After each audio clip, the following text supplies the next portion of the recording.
Carmilla, by Sheridan Le Fanu. Read by Hushicho. Chapter 15. Ordeal and Execution. As he spoke, one of the strangest-looking men I ever beheld entered the chapel at the door through which Carmilla had made her entrance and her exit. He was tall, narrow-chested, stooping, with high shoulders, and dressed in black. His face was brown and dried in with deep furrows. He wore an oddly shaped hat with a broad leaf.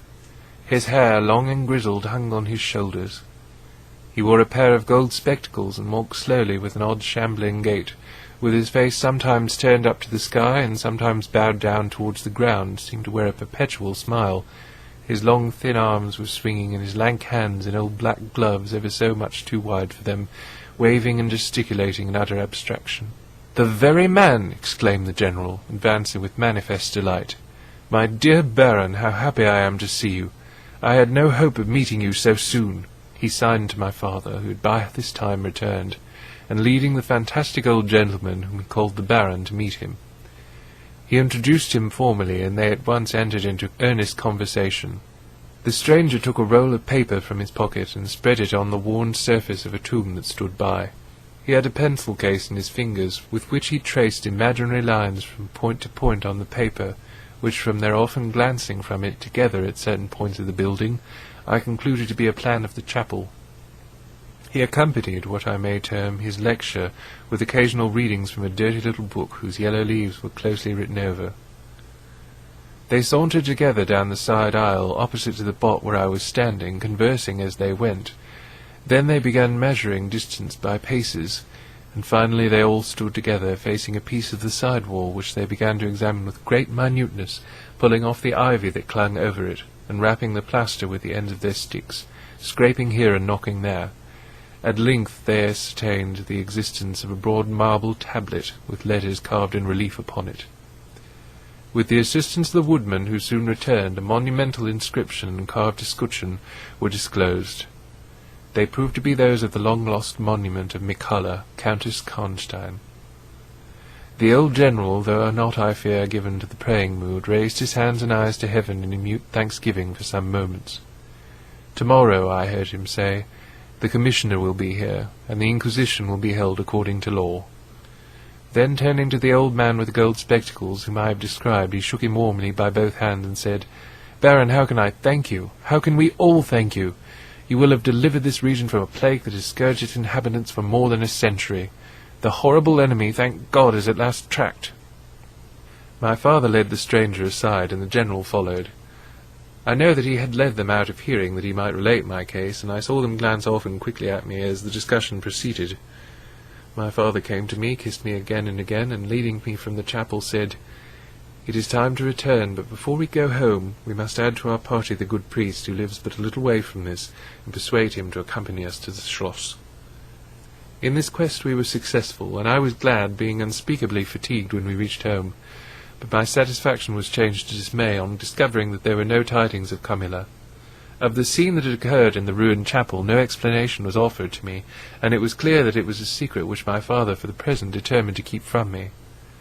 The sinister absence of Carmilla made the remembrance of the scene more horrible to me. The arrangements for the night were singular. 2 servants and Madame were to sit up in my room that night, and the ecclesiastic with my father kept watch in the adjoining dressing-room. The priest had performed certain solemn rites that night, the purport of which I did not understand any more than I comprehended the reason of this extraordinary precaution taken for my safety during sleep. I saw clearly a few days later. The disappearance of Carmilla was followed by the discontinuance of my nightly sufferings. You have heard, no doubt, of the appalling superstition that prevails in Upper and Lower Styria, in Moravia, Silesia, in Turkish Servia, in Poland, even in Russia, the superstition, so we must call it, of the vampire.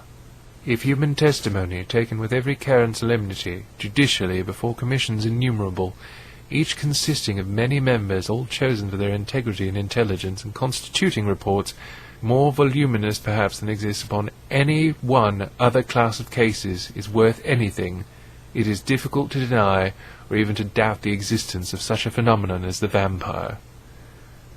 For my part, I have heard no theory by which to explain what I myself have witnessed and experienced, other than that supplied by the ancient and well-attested beliefs of the country. The next day the formal proceedings took place in the chapel of Karnstein.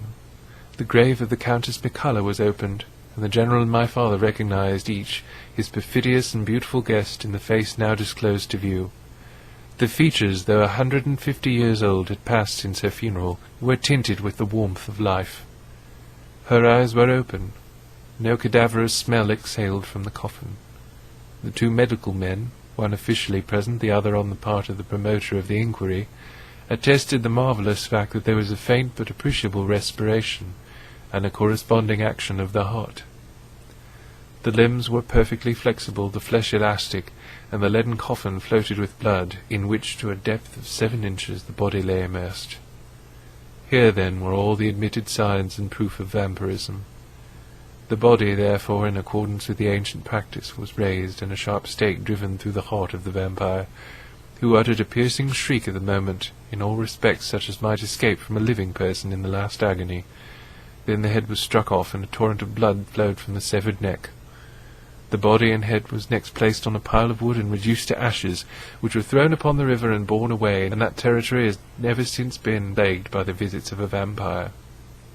My father has a copy of the report of the Imperial Commission, with the signatures of all who were present at these proceedings, attached in verification of the statement. It is from this official paper that I have summarized my account of this last shocking scene.